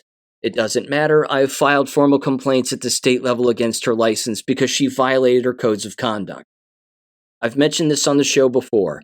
School teachers in American schools have at least 4 bosses, if not more than that. Assistant principals are their boss because they're usually the ones that do the evaluating.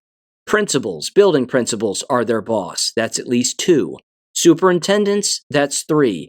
HR directors, that's 4. Finally, the major boss they have is the state, because the state holds the license.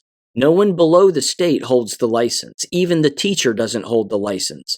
The state holds it, which means if they violate the codes of conduct based on their license, it's the state that can yank their license, suspend their license, or again take it away permanently, forever. I think it's safe to say that Danielle Mann is unhinged and does not belong in a school setting, although, she's in good company because everybody's unhinged by and large, but not, of course, the awake, normal-minded teachers and people who work in the business, but again, they're outnumbered. So here's what happened.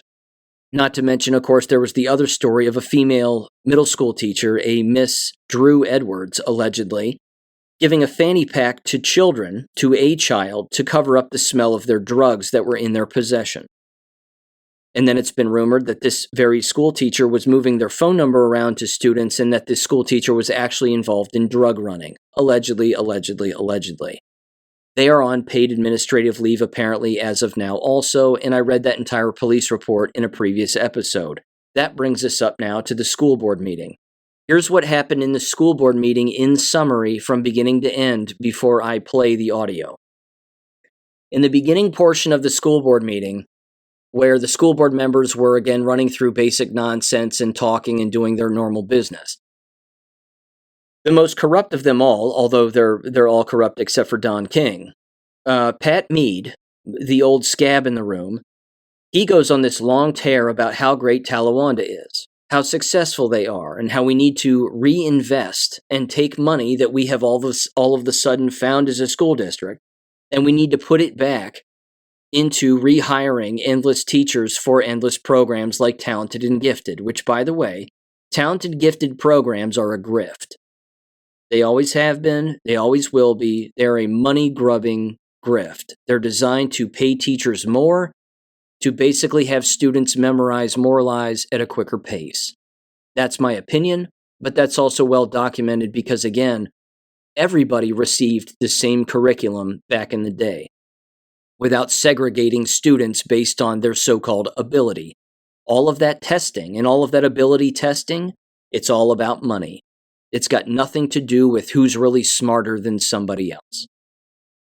So with all that aside, just very briefly, Pat Mead went on this giant bootlicking run about how all the educators in the district are the greatest, and this is the greatest district since sliced bread. All of that, of course, is a lie.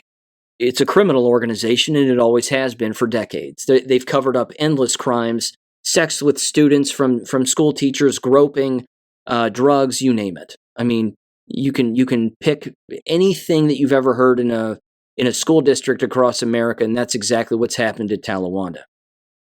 Here was the scheme that played out in the board meeting. The sign-up sheet for public speakers in the board meeting was handed out by the teachers' union president, a Matt Likens, and the superintendent, Ed Thoreau. Of this I am almost certain, before the entire board meeting took place. And by before, I don't mean as people were walking into the board meeting. I mean during school and after school. As if to say, quickly sign this sheet, and then you will pack up all of the speakers who are available to speak, and then you'll take up the 30 minutes that is allotted in these board meetings for everybody to speak 3 minutes at a time. Highly convenient that that was the case. The first 10 people who spoke were all staff members. But here's where it gets funny. Like moths to the flame, all of these idiots came out of the woodwork to defend what they were doing in their own classrooms, and again, make it sound like Talawanda is the greatest thing since sliced bread. What they failed to understand and openly displayed on YouTube for the whole internet to see is not only their first and last name and where they work, but all the stupid shit they do in their classrooms. I'm not kidding. One of them even mentioned ring toss. That they play ring toss games and that this is somehow fun for everybody and academically successful and whatever else. Ring toss. Do they run a booth at the state fair? What is happening here? More teachers got up to the microphone and they were bragging about all these political things that they do and these fundraisers and how they have students raise funds for other charities and this, that, and the other. Ladies and gentlemen, no wonder students can't read, write, and comprehend. No wonder they can't critically think about anything. Their middle school and elementary school teachers are using children for their own political activism games. Now, that doesn't surprise any of us. We know that that's what goes on. But this is exactly why they academically fail. You're taking brainwashed teachers who don't know what they're doing and how to do their jobs and what they're really supposed to be doing with academic rigor on a day in and day out basis. And they're playing games with their students and then trying to pass that off as being instructionally sound. It's the blind leading the blind, and we know where that always leads. So I'm going to play one example of what one teacher said in their speech when they came up to the microphone, and just understand that, again, that was repeated 10 times over. Everybody got a memo. They all got the same email, and it was, come up, introduce yourself, tell everybody what school you work in, and then talk about all of the successes going on in your classroom. And just leave it at that. Don't talk about Danielle Mann. Don't bring up all the illegality and crime that goes on in the school district. Don't do any of that. And then finally, Scott King got up there, Dawn King's husband, and he spoke his piece about what's going on with Danielle Mann and the corruption in the district. And then another parent did, and then another individual did. I'll play their audio after I play this one school teacher. So give this one school teacher a listen in 3, 2, 1. Good evening. My name is Molly Todd, and I'm a resident of Oxford. Tonight, I am here to speak as a TMS teacher. On social media, I recently saw a post that said, being a teacher is so hard because you want to encourage exuberance and enthusiasm, but you also need order and listening. You want your kids to know you value their voice, but you also need them to stop talking. You want to be nurturing and empathetic, but you also want them to be independent and resilient. Every single day is a challenge to strike the right balance in so many different ways. The colleagues I work with take on this daily challenge and do it with ease and excellence. Here are some highlights of our excellent TMS teachers. This year's 2024 NAACP Diversity Educator Award was TMS's own Ms. Fryer. Mrs. Green and Mrs. Brosey organized the Brave Shop on Fridays with new and exciting items for students to purchase with their Brave Bucks. Mr. Brink's Fishing Club fished 18 times this fall, with 20 to 25 students attending each time at no cost to the students. Mrs. Otto and the Brave Buck Committee organized a Brave Buck Day at the end of first quarter. Almost 400 students participated in a variety of activities, including trick-or-treating around TMS, an ice cream party, a donut party, and watching a movie with popcorn. Mrs. Ziffel continued the tradition of the school-wide read. Students received a copy of the book, A Long Walk to Water, and teachers read aloud a section to every class period over the course of 3 days. Then, TMS held a walkathon to raise funds for water for South Sudan. The walkathon raised $1,500. On Thursdays, Ms. Fitzgerald and her students bake a special treat for the staff that is delivered on the TMS snack cart. Now our excellent students. For the first quarter, 433 students earned a 3.2 or better. Of the 433 students, 166 earned a 4.0. In science, sixth graders concluded their energy unit by building roller coasters. Students use their knowledge of potential and kinetic energy to build roller coasters using pool noodles and tissue boxes. And then their builds competed in various challenges. In sixth grade social studies, students finished their geography unit and created their own lands, showing the physical geography on maps while writing about the human geography in brochures. How about a trip to Fort Lauderdale, where Joe Burrow was elected president, and you can visit Cowboys Canyon? In sixth grade ELA, students made presentations around the topic, ingredients for success, and presented on personal goals. Some personal goals included improving their grades, improving their swim times, and my personal favorite, learning to knit a blanket for their grandma. And finally, thank you to the TMS parents. Thank you to the parents who donated lemonade to sixth grade math classes so students could taste test lemonade as they explored ratios. Thank you to the parents who donated supplies for the TMS Brave Buck Day and food for conference meals. Thank you to the parents who purchased items off TMS teachers' Amazon wish lists. And thank you to the parents who received phone calls about our TMS help sessions and talked with their children about their missing assignments. We could not do it without you. Thank you, TMS staff, families, and students. You see what I mean? Nothing in that had anything to do with academics. Nothing. It was all game playing, money raising, drinking lemonade while working on ratios in math class. What does that have to do with math? Nothing. Absolutely nothing. What a waste of time. What a colossal waste of time. Here was the funny part, which was lost on many in the room. Every single staff member who came up and exposed themselves as being a sycophant and a bootlicker of the district, which, by the way, school teachers never speak at board meetings unless they're interested in protecting the criminal organization that, of course, they are a part of. And not to mention, this district hires hundreds of school teachers, which means you had, 10 or approximately 10 of them show up and expose themselves as being complete retards. Huge problem. And they think they were doing a good thing. That's how blind they are. But the part that was lost on many people is that after every single one of them spoke, there was no applause. No one applauded them. No one went, "Oh, yay, very good, you're talking about school-related matters and that's important." No, the whole thing was a scheme to try to take time away from the people who were going to bring up the illegality and the unprofessional behavior of staff members and what's really going on in this school district. It's an age-old question. Again, who is worse, the pedophile or the pedophile apologist? Who is worse, the criminal or the actual individuals, again, who make excuses for criminality or try to deflect and gaslight from actual illegality? You had old scab retired professors come out of the woodwork to defend Danielle Mann.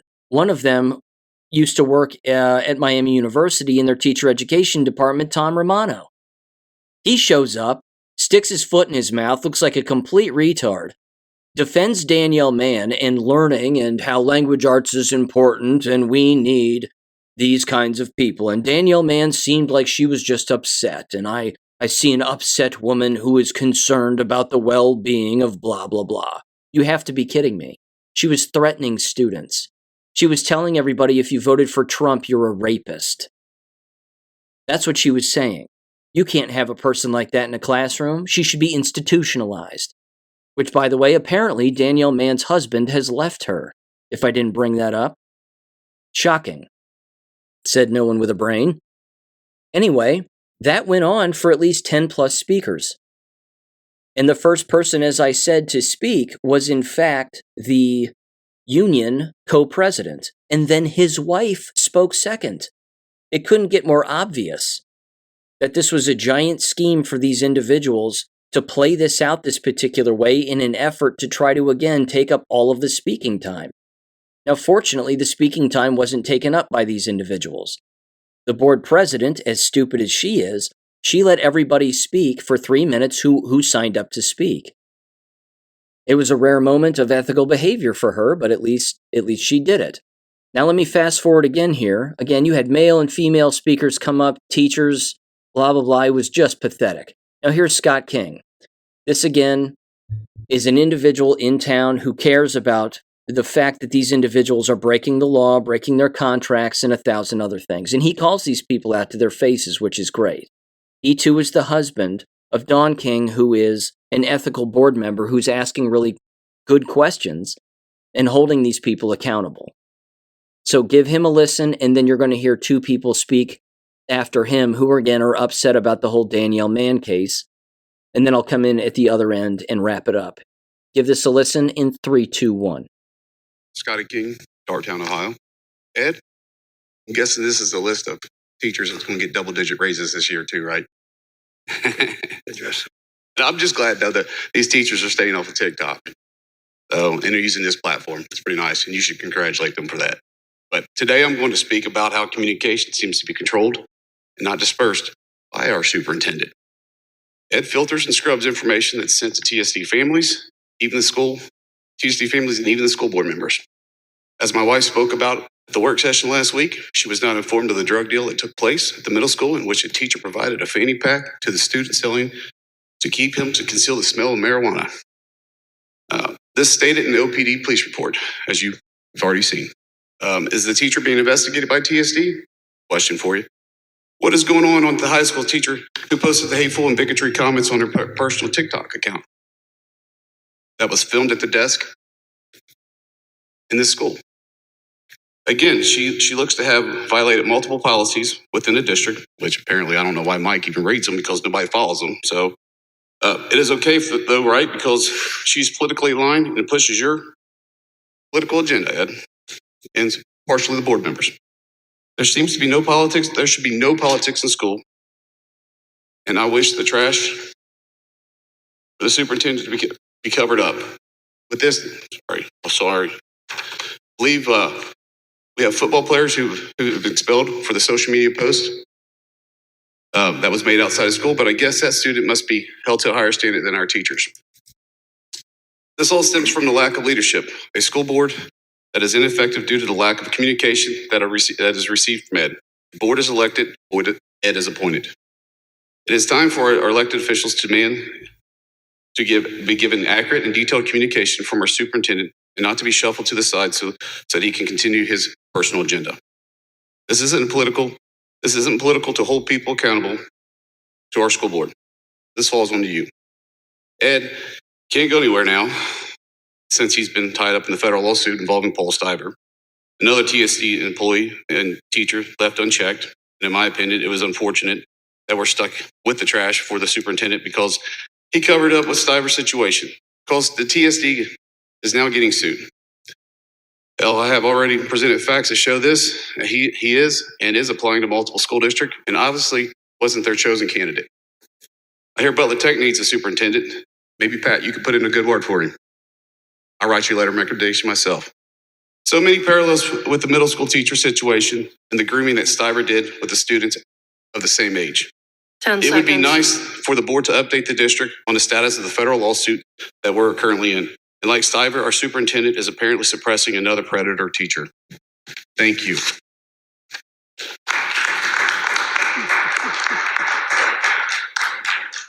Mike C. Catch. A couple of things very quickly before the next speaker. First of all, at the end there, you could hear the board president, Rebecca Howard, laughing. Like, ha, ha, ha, ha, that's hilarious. You know, he doesn't know what he's talking about. Everything he said is true. Every single thing he said is true.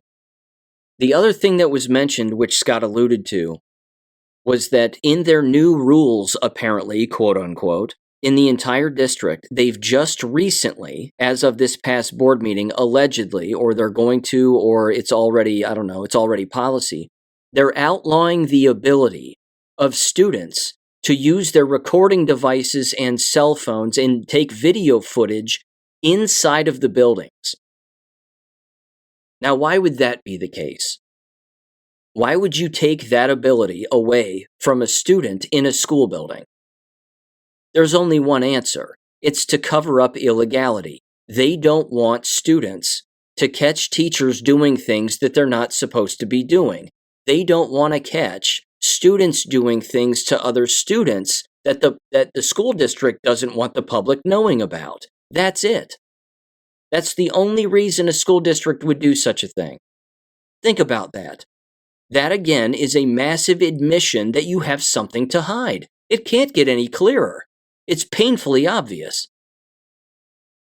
But every single move that they make, as I said, they're in Zootsfing and they're in Checkmate now. Every move they make or attempt to make makes them look worse. This entire board meeting was a complete charade. He also alluded to the fact that sports players who are quote-unquote inappropriate on social media will get kicked off of the sports team and could be expelled. But school teachers who are inappropriate on social media get to keep their job. This again begs the question, Why does anybody send their children to these environments when the double standards are glaring?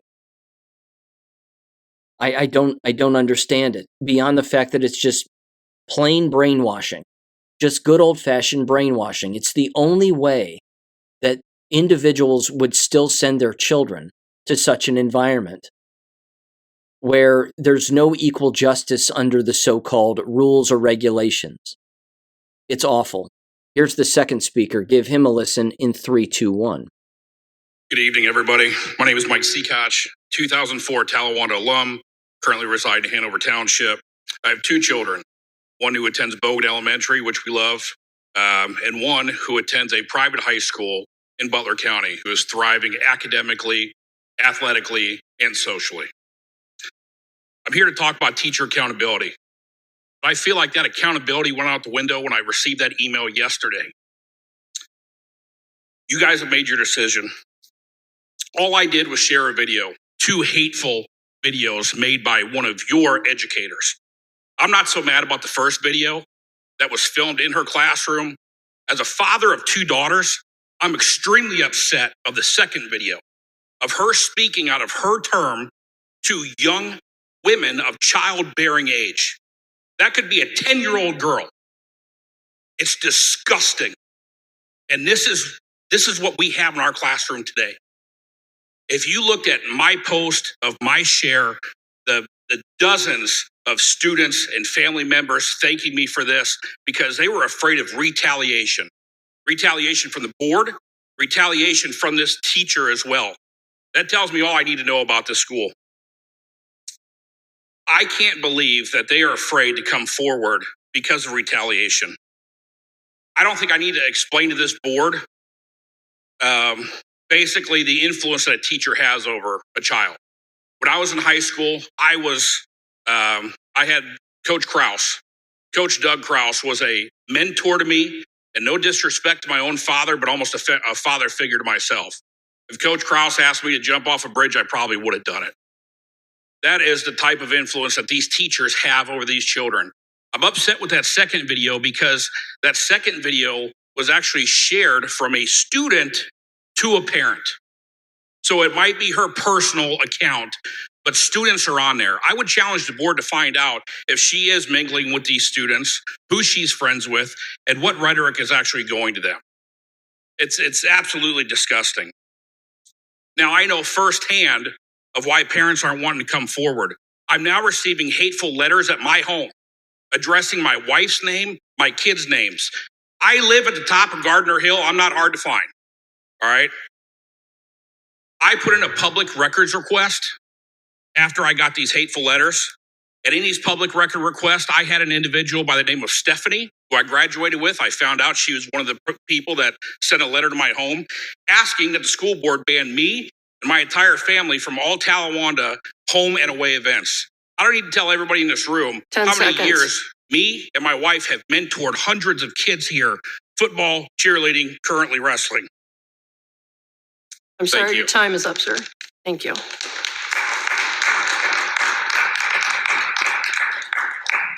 Art Sourwine. Art Sourwine, 1723 Serenity Hill Lane, Hanover Township. I'm a heavy tax-paying customer here for you guys. Appreciate your budgets there and the way you're spending our money. We definitely need some help on the tax end. 43 years ago, I started a business in Hanover Township.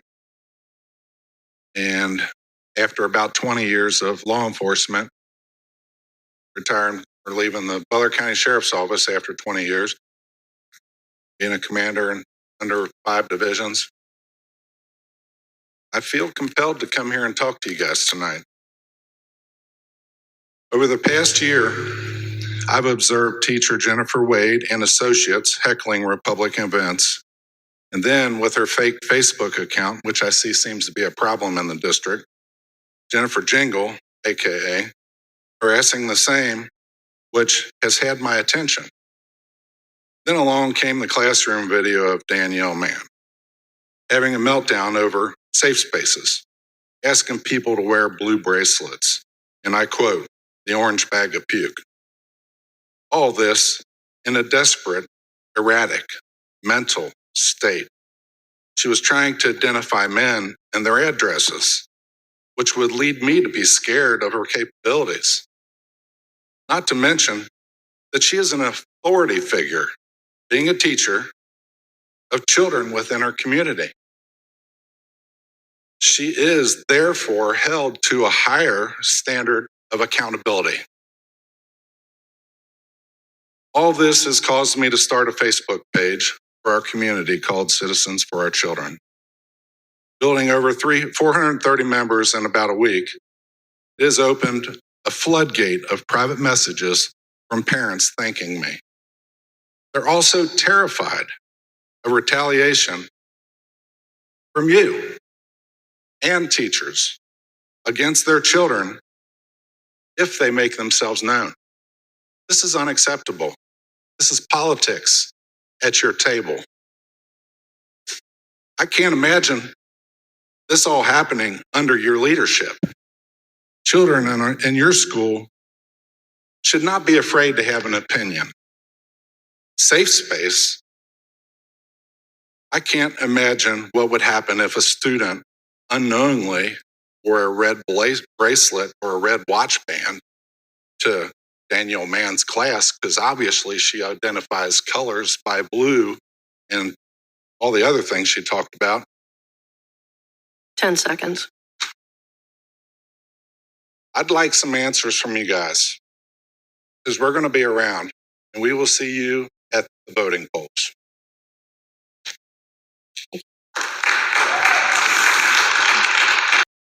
Again, no one was applauding the school teachers. Everybody was applauding the people trying to hold these people accountable by, of course, highlighting all of their unethical behavior and illegal behavior. I mean, it's amazing.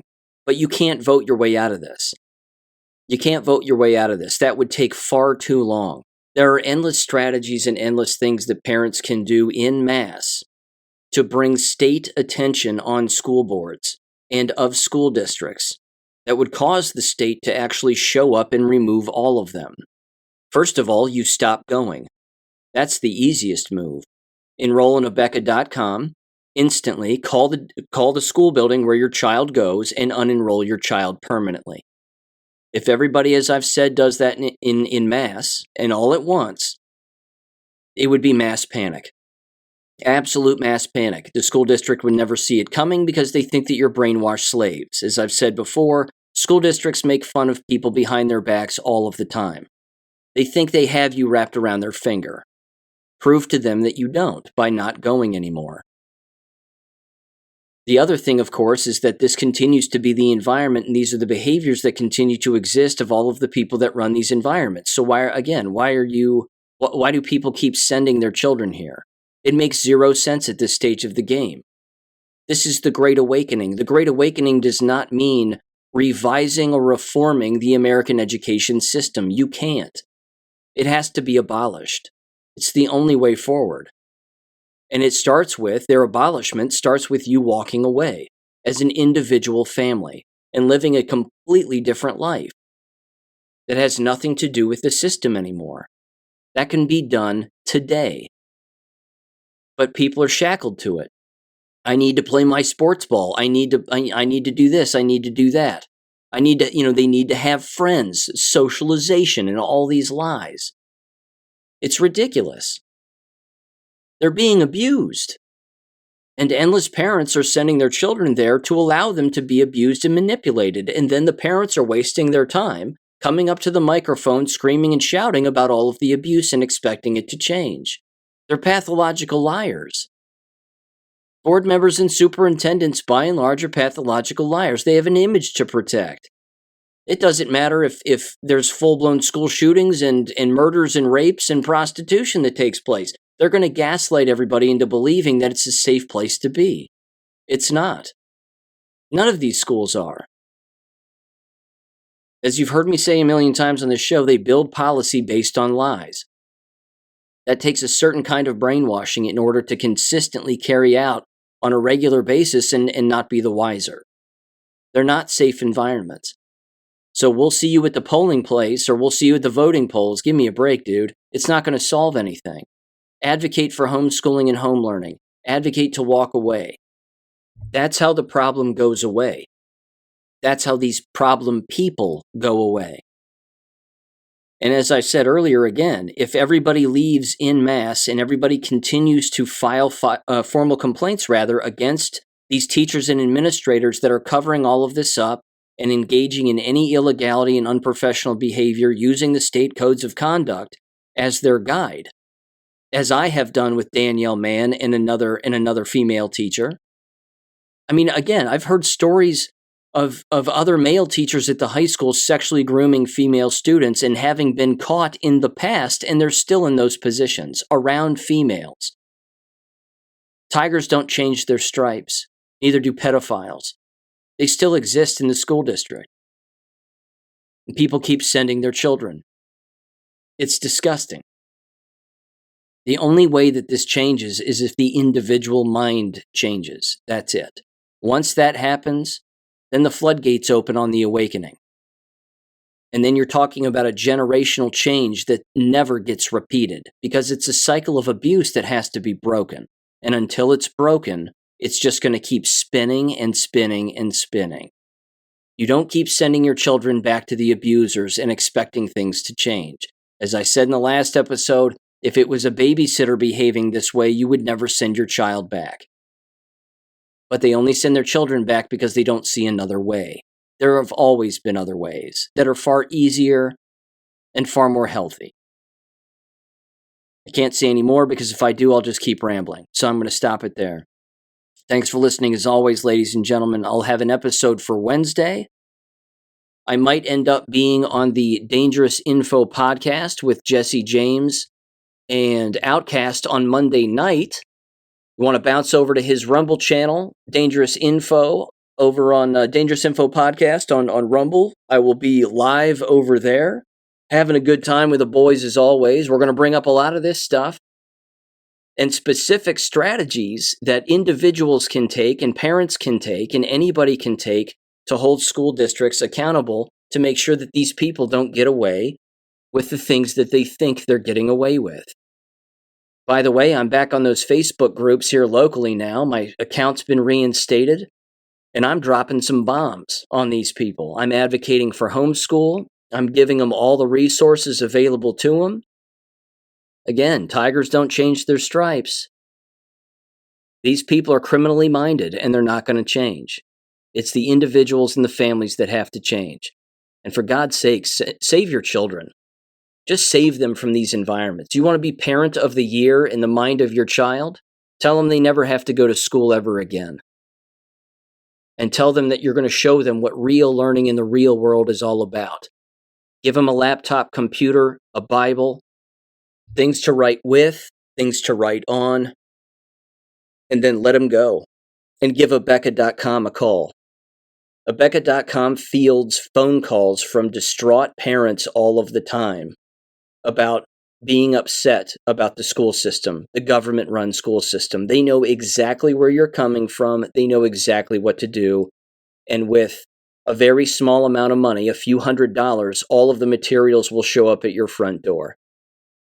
And then you're free from all of the nonsense. And this becomes the awakening. This is you leaving the matrix and leaving the matrix away from your child and pulling your child out of the matrix. It's the only way, ladies and gentlemen. Because as I've said earlier, when the Federal Department of Education gets destroyed, things are going to get real gay at the local school level. A whole lot gayer than you've ever seen them before. And I'm not talking about the happy kind of gay. I think you know what kind I'm talking about. They're going to come out of the woodwork, just like all these teachers did in this board meeting, and they're going to double down with their games, their gimmicks, and their gay nonsense. It's going to get real dangerous in the future. It already is. With that said, again, check me out on the Dangerous Info podcast if you're interested. I will catch you on Wednesday of this week. There will not be an episode on Friday, and there will not be an episode on next Monday. But again, I'll catch you on Jesse's show on Monday night, and I'll catch you on Wednesday. Thanks for listening as always. Catch you then. Peace. Thank you for listening to American Education FM. Make sure and check out AmericanEducationFM.com for more information. Take care and God bless.